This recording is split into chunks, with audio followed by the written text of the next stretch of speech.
poin-poin penting yang perlu kalian catat. Ya. Oke, anak-anak, kita awali dengan basmalah. Bismillahirrahmanirrahim. Nah, boleh ditulis judul di buku catatannya. Kita akan mempelajari tentang penyajian data histogram dan poligon frekuensi. Gitu ya. Ya, tentunya ini untuk penyajian data berkelompok ya. Yang mana data berkelompok itu ya bedanya dengan data tunggal. Kalau data tunggal udah pasti jumlahnya sekian, nilai sekian, dan jumlah sekian udah pasti. Tapi kalau misalkan data berkelompok itu nampaknya belum pasti biasanya. Ya, oke, silakan anak-anak dilihat di sana apa namanya ada PPT yang sudah Bapak share di sana. Ada ya, penyajian data kelompok. Ada, Satria kelihatan? Terlihat ya? Oke, sip. Nah, ini anak-anak, sebenarnya Bapak masih pakai tabel distribusi frekuensi yang kemarin kita buat ya. Sehingga ya kita bisa meneruskan, kira-kira bisa nggak sih kita ubah data dari tabel distribusi frekuensi ke penyajian data yang lain? Oh, ternyata bisa anak-anak. Nah, sekarang kita akan pelajari dulu penyajian data. Yang pertama itu tentang penyajian data secara grafik ya.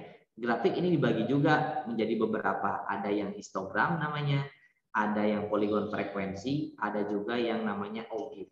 Nah, kita akan pelajari dulu bagaimana cara membuat histogram. Nah, kemarin coba masih ingat nggak bedanya histogram dengan diagram batang apa? Ada yang masih ingat nggak kemarin? Pas Bapak tunjukkan perbedaannya.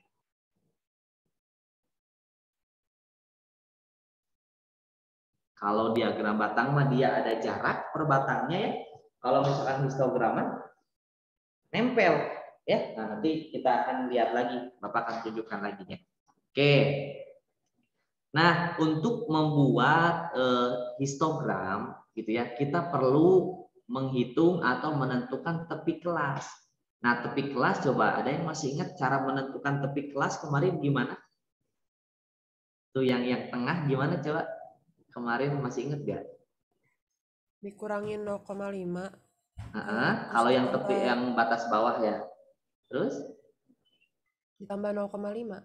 Nah, gitu ya, benar Naila ya. Nah, cara menentukan tepi kelas berarti lihat dari rentan nilai di sini. Ya, jadi batas bawahnya 41, ini dikurang 0,5 jadi 40,5 sampai batas atasnya 50 ditambah 0,5. Jadi tepi kelasnya kelas yang pertama itu 40,5 sampai 50,5. Frekuensinya 1. Ya, ini yang kedua, kelas kedua ya kita lihat lagi batas bawahnya 51 berarti tepi bawahnya dikurangi 0,5 jadi 50,5. Kemudian batas atasnya 60 ditambah 0,5 jadi 60,5 gitu ya. Bisa ya untuk ke bawahnya mah ya. Nah, berarti untuk menentukan histogram kita butuh yang namanya tepi kelas di sana. Oke, nah kita lihat bagaimana cara membuat histogramnya. Nah, ini yang perlu kalian perhatikan karena memang ini perlu ya, penyajian data ini ada beberapa informasi. Jadi lihat secara gambar, secara informasi kata, data gitu ya. Kalian harus tahu kira-kira ciri histogram itu seperti apa gitu. Harus ada apa? Nggak melulu, nggak cuma angka di sana. Gitu ya. Nah, ini lihat ya. Jadi langkah pertama adalah untuk membuat histogram itu menentukan tepi kelas terlebih dahulu. Setelah kita menentukan tepi kelas, nah kita buat seperti ini.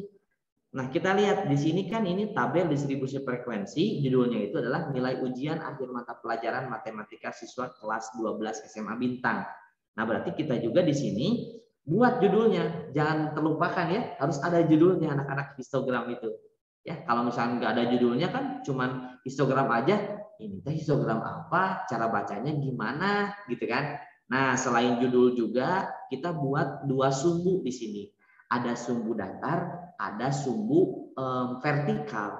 Nah, mungkin ada yang berbeda ya. Di sini kalian lihat ada seperti apa nih? Seperti sandi rumput mungkinnya yang ini ya.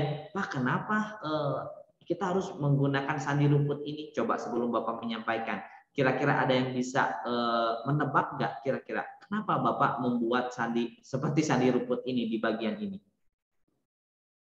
Ada yang bisa menebak nggak kenapa harus seperti itu? Nggak ketebak? Nggak ketebak ya. Kenapa? Nah, kalian lihat, kalau yang dari bawah ke atas mah, yang vertikal ya, yang ini, itu Bapak tidak pakai sandi rumput. Kenapa? Karena skalanya benar. Skalanya sama. Gitu ya. Jadi ketika misalkan ini 0 ke 2, kemudian setelah 2, 4, 5, 6, 7, 8, 9, 10, 11, 12. Jadi 22. Mulainya dari 0. Tapi kalau ini mulainya sama dari 0, tapi tiba-tiba lihat jarak dari 40,5 ke 50,5 itu jaraknya 10 kan ya. Nah, beda dengan yang dari 0 sampai ke 40,5 itu tidak 10, tapi 40,5. Nah, jadi kan kalau misalnya ngegambar secara sketsa benar maka jadi lebih panjang nantinya ya. Nah, jadi Bapak buat seperti ini untuk menandakan bahwa ada jaraknya beda gitu antara dari 0 sampai 40,5. Nah, sehingga harus ada tanda seperti ini. Itu yang selanjutnya.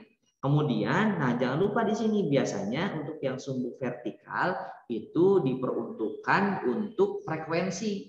Artinya berapa banyak yang mencapai nilainya gitu ya. Dan kalau yang di bawah ini biasanya untuk nilai gitu ya. Nah, itu anak-anak ya. Nah, karena tadi kita akan menggambar histogram itu menggunakan tepi kelas, lihat tepi kelas kan mulainya dari 40,5 ya. Kemudian 50,5, kemudian 60,5, 70,5 sampai 100,5. Berarti kalian buat dalam histogramnya, dalam sumbu mendatar. Jarak yang tadi angka 40,5, 50,5, 60,5, 70,5 sampai 100,5. Nah, baru setelah itu kalian buat batang-batangnya, batang histogramnya. Nah, semisal kita lihat lagi yang kelas pertama 40,5 sampai 50,5 itu frekuensinya mencapai berapa anak-anak? Frekuensinya yang kalian lihat.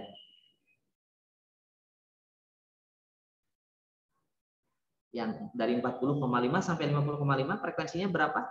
Berdasarkan tabel? 1. Halo, kedengaran itu suaranya Adinda? Oh, Adinda ya tadi jawab. Oke, 1 ya, berarti kita lihat. Kita buat nih seperti ini. Jadi dari titik yang 40,5 sampai 50,5 tuh buat diagram seperti ini. Sampai tingginya itu 1 karena tadi frekuensinya 1 gitu. Kemudian bisa dilihat lagi sama kalian nanti ya. 50,5 sampai 60,5 itu frekuensinya 6. Berarti tuh lihat, ditempelin anak-anak seperti ini tuh. Nempel, nggak boleh ada jarak. Ya, jadi seperti ini. Kemudian yang kelas ketiga itu sampai mencapai 9, berarti seperti ini. Yang kelas keempat 70,5 sampai 80,5 mencapai angka 11 karena frekuensinya 11. 80,5 sampai 90,5 juga sama sampai 11 karena frekuensinya 11. Dan terakhir 90,5 sampai 100,5 ini mencapai 6 karena frekuensinya 6 gitu. Ya, harus sesuai dengan tingginya. Nah, inilah yang dinamakan histogram nilai ujian akhir mata pelajaran matematika siswa kelas 12 SMA Bintang. Ya. Nah, cara bacanya gimana, Pak? Cara bacanya mudah sekali. Misal gini. Yang nilainya 40,5 sampai 50,5 itu frekuensinya atau banyaknya 1 orang. Yang nilainya 70,5 sampai 80,5 itu frekuensinya atau banyak yang mendapatkannya adalah 11 orang. Nah, gitu ya cara membacanya, ini sama seperti diagram batang pada umumnya. Itu ya, bisa membedakan anak-anak histogram dan diagram batang? Bisa ya? Nah, oke. Itu jadi untuk membuat diagram histograma ya gampang. Tinggal kita menentukan tepi kelas dari masing-masing kelas. Kelas 1, 2, 3 dan seterusnya gitu ya. Oke, kemudian nah ya. Nah, ini ya. Sampai sini mungkin ada yang mau ditanyakan dulu sebelum kita ke penyajian data selanjutnya. Bisa kira-kira diikuti? Rivaldi bisa ngikutin? Galau, Pak. Insya Allah ya. Insya Allah atau galau? Kedengarannya? Insya Allah. Oh, insya Allah. Oke ya. Kirain galau Pak gitu ya. Oke ya. Itu ya anak-anak. Oke, kemudian kita lihat. Nah, untuk membuat poligon frekuensi. Oh, ini Bapak nggak pakai ini ya. Nggak pakai apa tuh namanya. Ini PPT kan? Iya. Oh, nggak pakai animasi. Tapi oke, nggak apa-apa. Nah, untuk membuat poligon frekuensi, selain tadi ya, selain kalian menentukan tepi kelas, ini kita perlu yang namanya nilai tengah dari masing-masing kelas. Karena yang namanya poligon frekuensi itu diambilnya dari nilai tengah, anak-anak.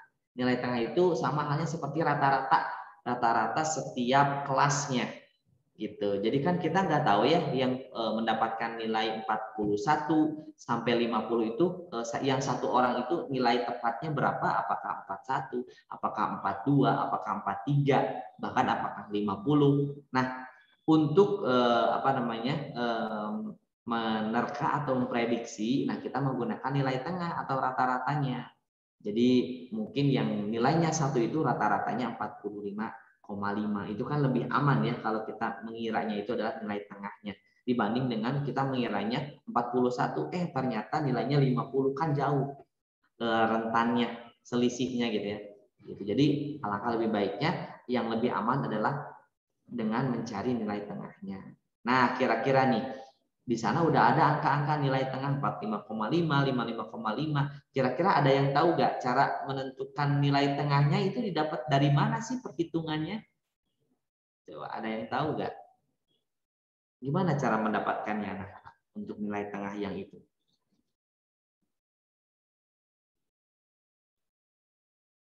Nah, kalau misalkan ada belum pada tahu, lihat nih ya. Kalian boleh memperoleh nilai tengah ini boleh dari nilai, boleh dari tepi kelas. Itu sama rumusnya. Ya.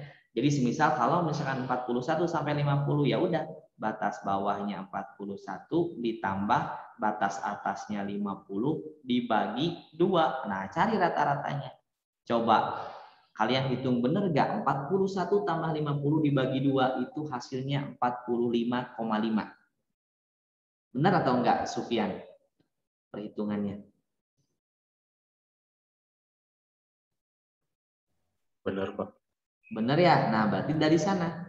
Pun yang bawah juga berarti dari mana? Dari kelas yang kedua. 51 ditambah 60 dibagi 2. Gitu. Sampai seterusnya. Gitu ya. Atau juga boleh kalau mau lebih ribet lagi ya bisa pakai yang ini. 4 sama rumusnya 40,5 ditambah 50,5 dibagi 2. Itu pun sama, bisa kalian menggunakannya itu. Gitu ya, bebas. Jadi mau menggunakan yang dari nilai atau tepi kelas. Artinya kalau kita buat rumus di sini ya, jadi kalau ada mungkin nilai A, sampai B gitu ya, maka di sini nilai tengahnya, cara memperoleh nilai tengahnya itu menggunakan rumus A ditambah B dibagi 2 gitu. Ya, nah itu adalah rumusnya. Oke, nah kita perlu hanya nilai tengah di sini. Nah, setelah kita menentukan nilai tengah, ya kita tinggal buat aja grafik yang seperti yang tadi. Cuma nanti ini mah gambarnya itu adalah garis. Jadi kalian tentukan dulu titik-titiknya. Nih, oke? Kita lihat tuh. Seperti ini. Jadi jangan lupa ada judulnya juga. Bapak nggak pakai judul ini ya. Nanti kalau nggak salah di slide selanjutnya ada judulnya ya. Nah, seperti biasa di bawah juga ada nilai, kemudian yang ke atas itu ada banyak siswa. Nah, ini udah pakai nilai tengah anak-anak ya. Nilai tengah yang 45,5 itu nilai tengah. 55,5 itu nilai tengah. Nah, kita lihat yang 45,5 itu frekuensinya berapa? 1 kan ya? Oh, berarti di sana tuh 1. Satunya di sana ya. Kemudian yang 55,5 itu frekuensinya berapa? 6. Oh, berarti di 6. Gitu ya. Kemudian 65,5. Nah, kalian boleh untuk membuat supaya rapi ya, ini dibuat putus-putus dulu. Jadi yang 65,5 misalkan sampai 9 ya. Boleh pakai putus-putus dulu seperti ini. Jadi ke sini misalkan 9-nya. Mana? 9 berarti di tengah-tengah itu ya, antara 8 dan 10. Nah, boleh gitu juga ya. Jadi buat titik dulu di sini. Titik yang 9 gitu. Terus yang 75,5 itu frekuensinya mencapai 11 tuh. Jadi kalau kalian udah menentukan titik-titik itu gampang nantinya. Tinggal disambungin anak-anak titik-titiknya menggunakan garis. Ya, tuh dari 1 ke 6 sambungin. Dari 6 ke 9 sambungin. 9 ke 11 sambungin, 11 ke 11 sambungin, sambungin. Ini menggunakan penggaris. Harus lurus ya. Nah, cara menyambungkannya gitu.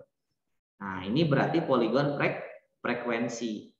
Cara bacanya gimana, Pak? Cara bacanya adalah gini. Ini kan kaitannya dengan nilai tengah. Nilai tengah itu adalah rata-rata. Jadi gini, yang nilai rata-ratanya 65,5 itu sebanyak 9 orang. Yang nilai rata-ratanya 85,5 sebanyak berapa orang, Andi?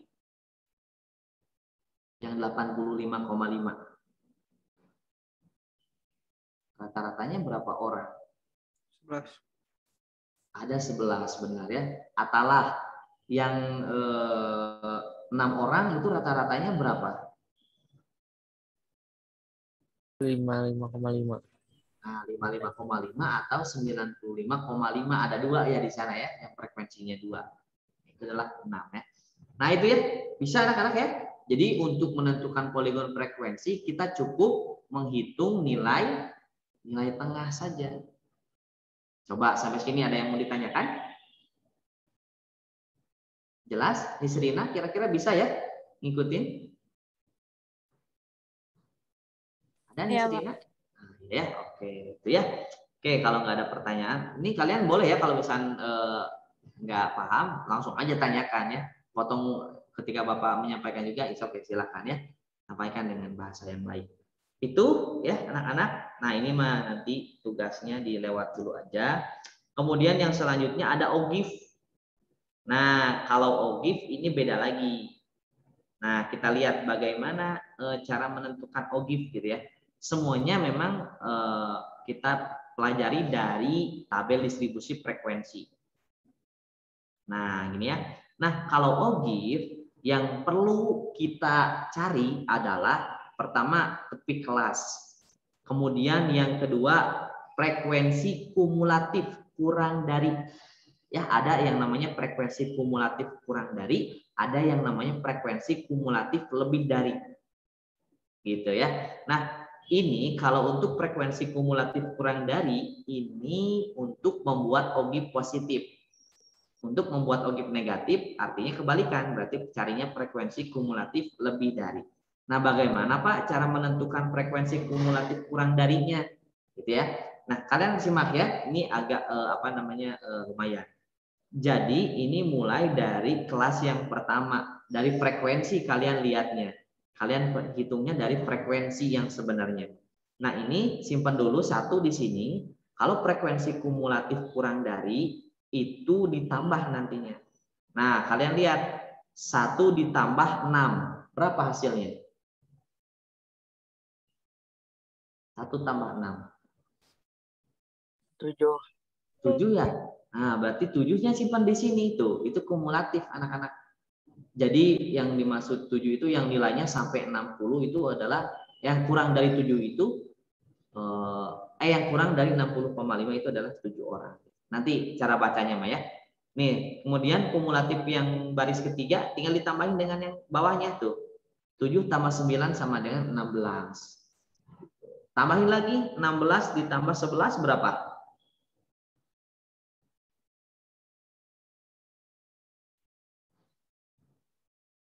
16 tambah 11 27 tuh kan 27. Terus tambahin lagi. Tuh, serong 27 tambah 11 38. 38. Baru terakhir 38 ditambah 6 44. 44. Nah, bagaimana cara menentukan frekuensi kumulatif kurang dari yang kita tulis itu udah benar atau enggak? Nah, dengan melihat hasil frekuensi yang terakhir 44. Kan kemarin kita buat data diperoleh dari data yang jumlah data tunggalnya itu adalah 44. Jadi semisal kalau datanya 44 berarti hasil penjumlahan akhirnya harus sampai 44. Kalau datanya 50 berarti hasil akhirnya harus sampai 50. Ya, coba dilihat dulu ya.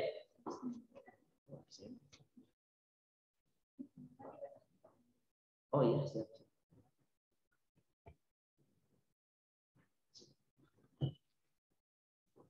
Gitu ya anak-anak ya, bisa itu frekuensi kumulatif kurang dari. Nah, kemudian kalian buat nanti untuk yang sumbu tegak dan sumbu mendatarnya. Tuh, ini nanti tingginya itu untuk yang 50,5 itu ke angka 1 tingginya ya. Jadi kalian ambilnya itu adalah tepi kelas atasnya. Ya, 50,5, kemudian 60,5 itu 7, 70,5 itu 16, 80,5 itu frekuensinya 27, 90,5 38, 100,5 44. Nah, ini nanti dibuat seperti ini. Tuh. Kan kita mulainya dari 40,5 ya di sini ya. Nah, tapi mulai titik yang pertamanya itu adalah dari 50,5. Jadi 40,5 itu sebagai titik awal atau 0 nantinya ya. Nah, lihat 50,5 itu frekuensinya 1, 50,5 berarti ke 1. Nah, kira-kira seperti ini di sini. Ada titiknya enggak ya, Bapak? Nah, ada ya, satunya di sebelah sana. Harus kalau bisa sketsanya menggunakan penggaris nanti ya buatnya. Tuh, seperti itu. Kemudian 60,5 tingginya berapa? Setelah 1 berapa tadi? 27 27 7 ya. 1 kemudian 7 tuh kan. Ini naik nantinya ya karena ogi positif tuh. Ini 1. Kemudian ini 7 tuh 60,5. Di 70,5 berapa? 16 kan ya tadi. Hasil yang frekuensi kumulatif kurang darinya. 80,5 berapa? Oh 27. 90,5 38. Terakhir 100,5 itu ada 44. Nah, ini mah tidak menggunakan penggaris anak-anak. Jadi kalian gunakan seperti grafik. Jadi lengkung nantinya tuh. Nah, jadi buatnya seperti ini. Mulai dari kan awalnya dari 40,5, jadi dari garis awalnya. Tuh. Jadi apa ya? Enggak pakai penggaris ya.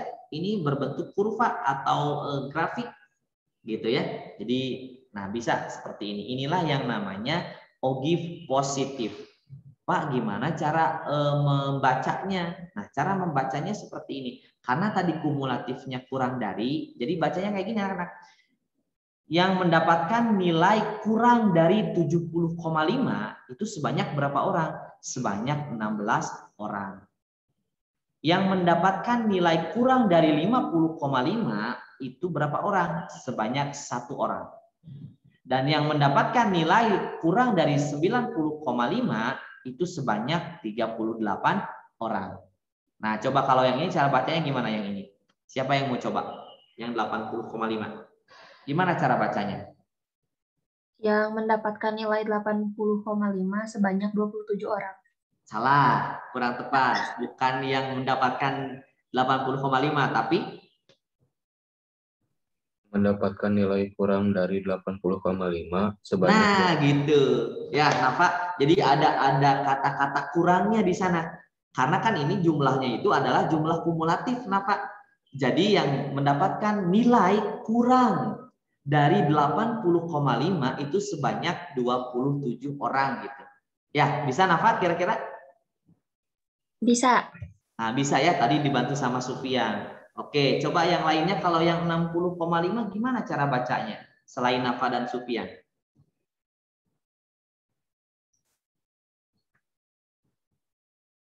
Gimana cara baca yang 60,5? Ayo, mendapatkan ini poin keterampilan di sini. Bapak catat nama-namanya. Siapa yang mau coba? Yang aku boleh Pak. Boleh, siapa nih? Atalah ya? Salah. Ya, boleh. Ini yang nilainya di bawah 60,5 ada 7 orang. Nah, mantap. Itu dengan bahasa yang berbeda tapi benar ya yang disampaikan Atalah. Katanya yang nilainya di bawah 60,5 itu sebanyak 7 orang. Wih, bagus Atalah ya. Mau dibacanya di bawah, mau dibacanya kurang dari, itu sama saja. Yang penting maknanya sama. Mantap gitu ya. Terakhir mungkin siapa yang mau coba baca yang ini? 100,5?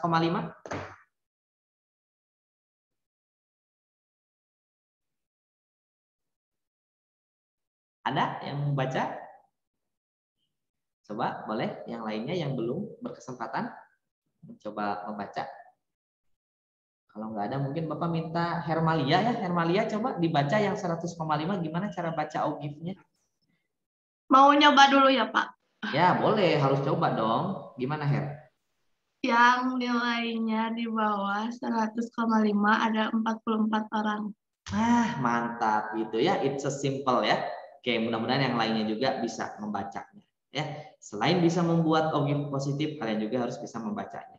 Nanti cara membedakan positif dan negatif, ini grafiknya naik ya. Nah, kalau grafiknya naik, itu berarti OGIF positif. Kalau grafiknya turun, itu negatif. Nah, seperti apa OGIF turun?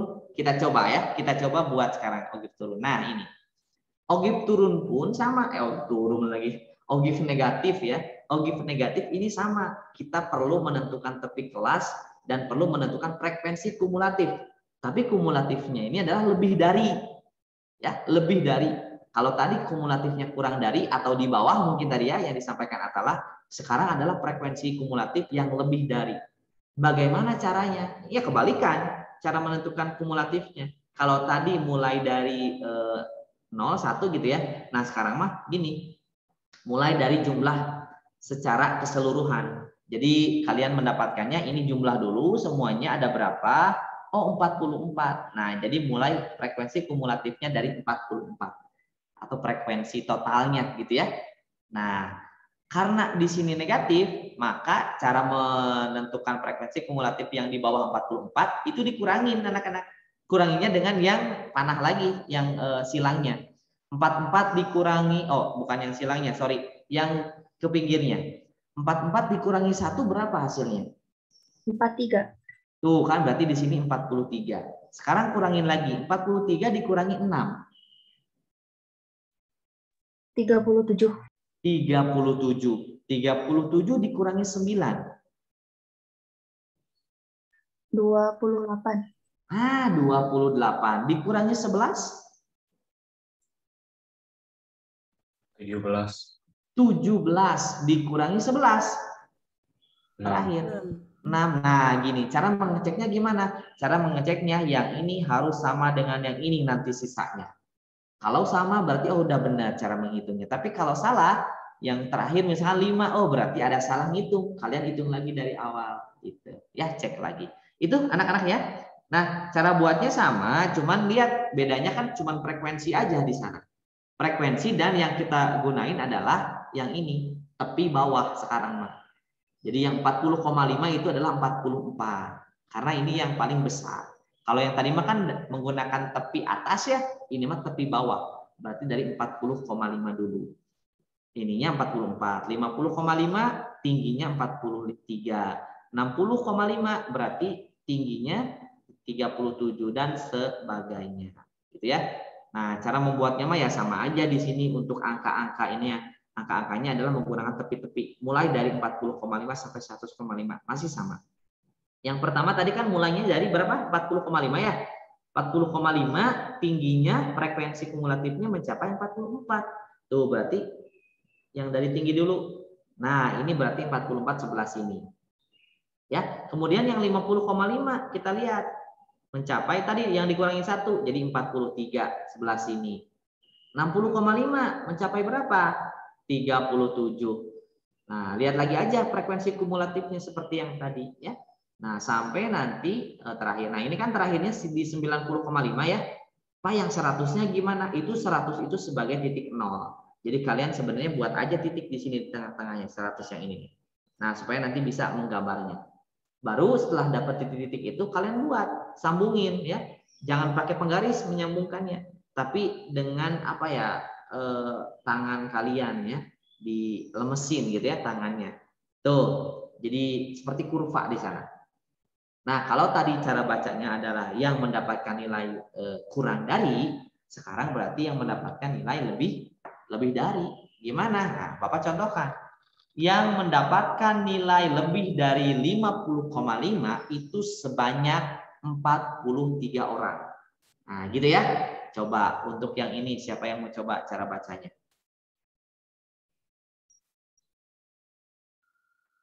Aku, Pak. Coba boleh. Yang mendapatkan nilai lebih dari 70,5 itu sebanyak Sebanyak 26 orang. mantap ya.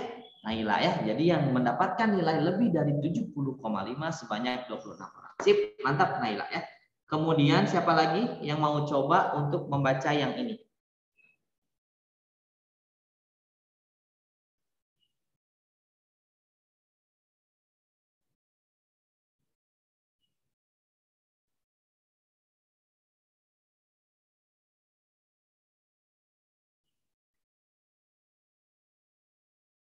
Siapa yang mau coba?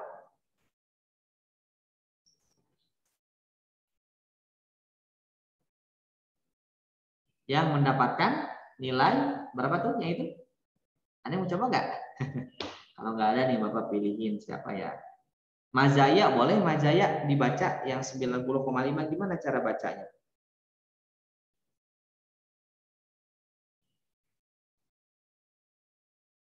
Ada Mazaya? Bentar, Pak. Oh, nggak apa-apa, coba dulu aja. Bisa nggak?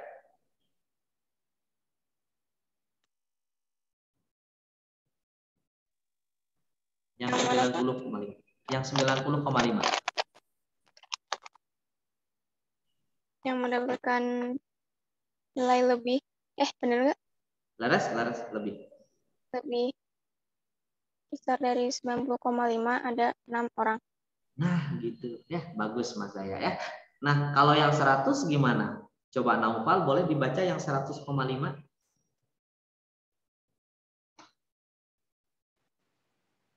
Yang Nah, ada Pak. Sopal. Yang mendapatkan nilai lebih dari 100,5 nggak ada. Nggak ada ya. Nah, sesuai dengan datanya kan, nggak ada yang melebihi nilainya 100,5. Nah, gitu cara membacanya anak-anak. Ya, mudah-mudahan bisa ya. Siapa tadi itu Naufal ya? Naufal. Oke.